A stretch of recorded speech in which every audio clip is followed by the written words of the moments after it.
morning. So today we're going to review. So I am going to kind of quickly go through a lot of these questions on your study guide.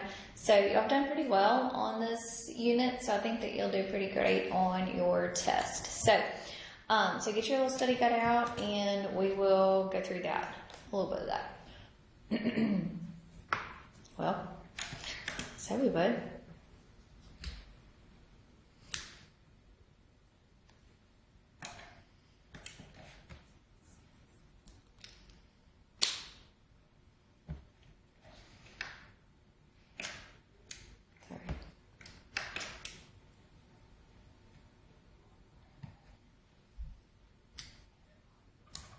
Okay, so in the diagram below, MN, NP, and PM are mid-segments. So MN, NP, and PM are mid-segments. So that means that things are going to be parallel, okay? So MN is going to be parallel to that LK down there, right? So MN is going to be parallel to that LK because it's a mid-segment. NP is going to be parallel to JL. Okay? And then PM is going to be parallel to it's going to be parallel to JK.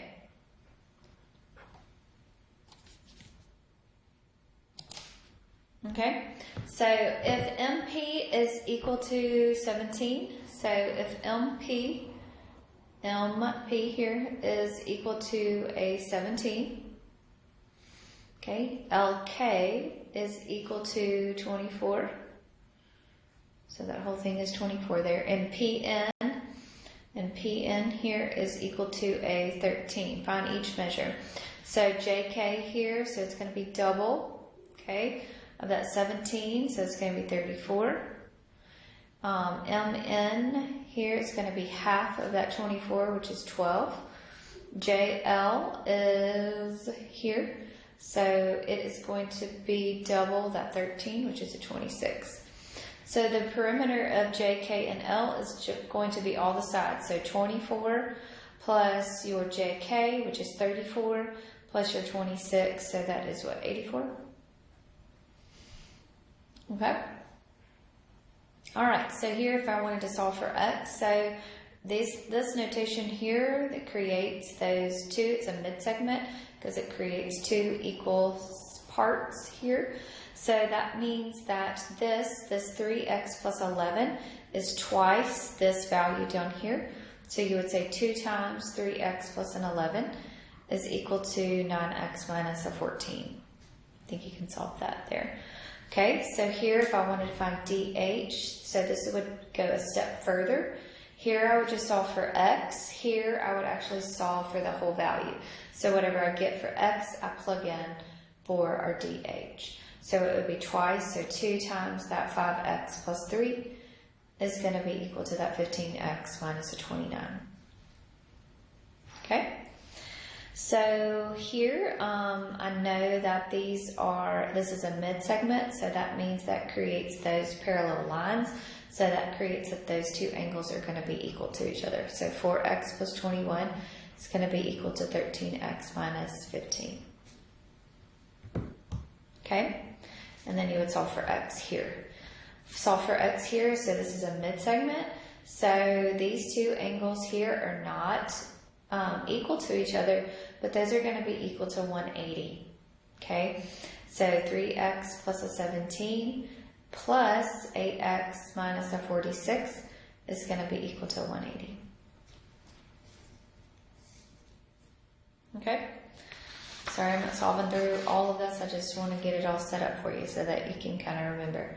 So if measure of D, E, and C is 12x minus a 30. So D, E, and C, so that's this angle here, is 12x minus a 3. And B, C, and E, so this angle here is 7x minus a 26. And D, A, and E is 72. So this is 72 degrees right here. Find each measure. So find measure of DEC. So here, these two angles, this is a midsegment. So these two angles are going to be equal, or add to be 180. I'm sorry. So 12x minus 3 plus 7x minus 26 is equal to 180. You solve for x, plug x in, and get your measure of DEC. Okay? All right. So here, these are perpendicular bisectors and angle bisectors. So this creates a perpendicular. So if it's a perpendicular bisector, then these two hypotenuses there are going to be congruent. So that means that these two sides are going to be the same. So 10x minus 3 is going to be equal to 3x plus a 39. If I wanted to find SR, then I would solve for x and then plug x in for your SR. Okay? So here I want to find measure of L, M, and N. So I found the measure of L, M, and N. So I want to find both of those angles there. Okay, so for these angles, this is an angle bisector. I have a congruent side here. So that means that with this angle bisector, that this is going to be congruent inside here. So this is 4x plus a 2 is going to be equal to 7x minus 37. Okay? So let's look at some definitions here. So the blank blank of a triangle intersects at a circumcenter. So the perpendicular bisectors.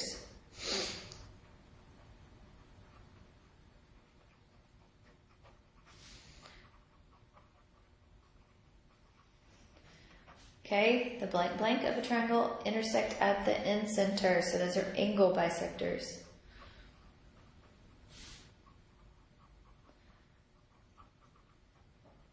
The blank of a triangle intersect at the centroid. So that is a median. And blank at the orthocenter, that's an altitude.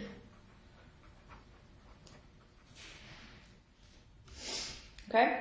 So if Z is the circumcenter, so Z is the circumcenter here, and triangle ST and U, SY is 19, so this distance here would be 19. TZ is 21, so this value is 21, and ST is 30. ST, okay, sorry, this distance here is 30. Okay, find each measure. So find SZ. So I want to find SZ. So if this is a circumcenter, circumcenter is perpendicular bisectors. So since they are perpendicular bisectors, each one of these angles here is going to be the same measure. Okay, so that would be at 21 here. Okay. All right, I want to find YU. So YU, and this is also going to be a perpendicular bisector. Okay, so that perpendicular bisector creates these here are going to be congruent. These are going to be congruent, and I don't think I can do 4 here, but I'm going to try. Would be congruent. Okay, so it's going to be 19. WT. So WT would be half of that 30, which is a 15. And then Z, Y, so that's right here. So if this is 21, then I can use the Pythagorean theorem to find out, label that X. So that would be X squared plus 19 squared is equal to 21 squared. I can solve that. Okay? Good deal? Alrighty, let's look at number 17. Okay, so number 17, if K is the incenter, okay, so that means that we've got some angle bisectors going on.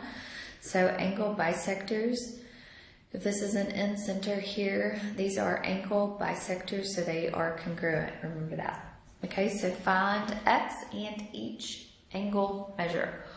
So to find x, I know that those angles would be equal, so this would be 18x minus 23 is equal to 7x minus a 1.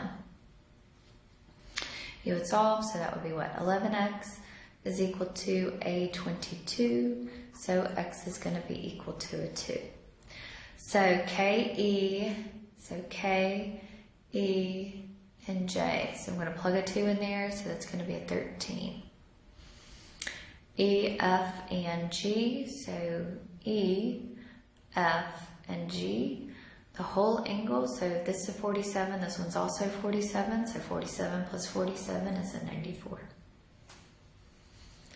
F, G, and E. So F, G to E. So this angle here. All right, so if this one's 94, this angle here is 13 plus 13, that's 26, right? So 13, this is 13. Okay, so 94, so 180 minus 94 minus a 26, so it's going to give you a 60. So K, G, and J is going to be half of that, which is going to be a 30.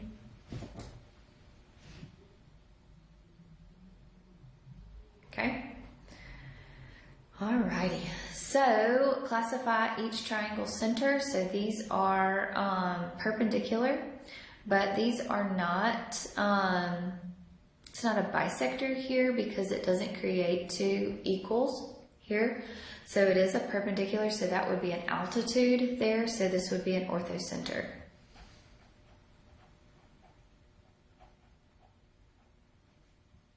Okay. I've got equal angles all over, so these are angle bisectors. Okay, so angle bisectors, so this would be an incenter. Okay. Here I have congruencies all throughout. Okay. So this one is actually has medians because these are congruent sides, so that's going to be equal. So this would be a median. Okay. Determining if the lengths of a triangle are, if that's true, like if it can create. So remember, you take your two smallest ones and it has to be greater than your largest one. So it's 5 plus 2 is 7 greater than 10, then that would be a no.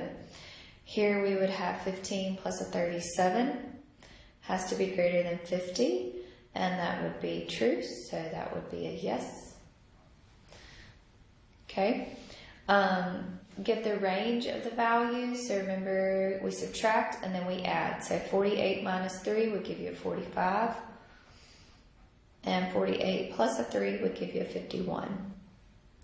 If two sides of a triangle measure 19 and 34, what are all possible values for the third side? So I need to find the range here. So subtract 34 minus 19, which gives you a 15. And I don't think you can see this. I just realized that. I'm sorry. So that's a 15. Add them, 34 plus 19, that's a 53. So which values are in between 15 and 53? So that would be what? 21, 38, and a 52. Would be the ones that are in between 15 and 53. Okay? All right, so get the angles in order from least to greatest. So the angles are the smallest angle is across from the smallest side. So my measure of angle B is my smallest. My next one would be angle C. And then my third one would be angle D, my largest one. Okay? So give the sides in order from least to greatest. So I need to find the K, angle of K here. So 180 minus 57 minus a 64 here would be a 59. Okay, so my smallest angle is L. So the side across from that would be KM. Okay, my next smallest is 59 is your K, so the side across from that is your LM. Okay, your M, angle M here is your largest one, so the side across from that would be your KL. Okay?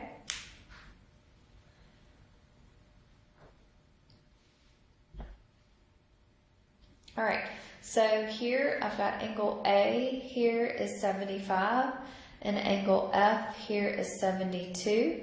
So that means that this side BC would be greater than this side DE. Okay? All right, if the sides of QR and S are QR, RS, and QS, find a range of possible values. So I want to find QR plus RS is going to be greater than QS. I also want to say RS plus QS is going to be greater than QR. And then I want to say QS plus QR is going to be greater than RS. Okay, so QR says 10x minus a 6 plus your 6x minus a 15 is greater than x plus 24. So it's a 16x minus a 21. So subtract your x, so it's a 15x is greater than a 45. So x has got to be greater than 3. So RS, so 6x minus 15 plus x plus 24 has to be greater than 10x minus a 6. So that's a 5x, a 7x, can't add today, plus a 9 has to be greater than a 10x minus a 6. Subtract your 10, so it's going to be a negative 3x, and then minus a 30. Nope, minus a 15, sorry. Divide both sides by negative, so it's going to flip that, so it's going to become x is less than 5. Alright, QS, so that's going to be an x plus 24 plus QR, which is a 10x minus a 6, is got to be greater than 6x minus a 15. Okay, so that's what, 11x plus a 18 has to be greater than 6x minus a 15. Subtract that, so that is a 5x. Subtract that, so it's a negative 33. So that is going to be x is greater than a negative value, right? Negative 6 something. So a negative 6.6. So we can't have a negative value, so it's going to be in between 3 and 5. So it's got to be greater than 3, but less than 5. Okay? Alright, so with our angles from order from least to greatest, so I need to find the measure of each angle first. Okay? I'm sorry, list the sides. So I need to find the angles first. So F, G, and H, and then determine. So all these should add together to be 180. So that's 15x minus 7 plus 6x minus a 15 plus 4x plus a 2 has to be equal to a 180. So we find the measure of each one, okay? And then the side opposite it is going to be the length. So if F was your biggest one, then GH is going to be your largest side. Okay? All right. If y'all have any questions about anything, please let me know. Y'all have a good day.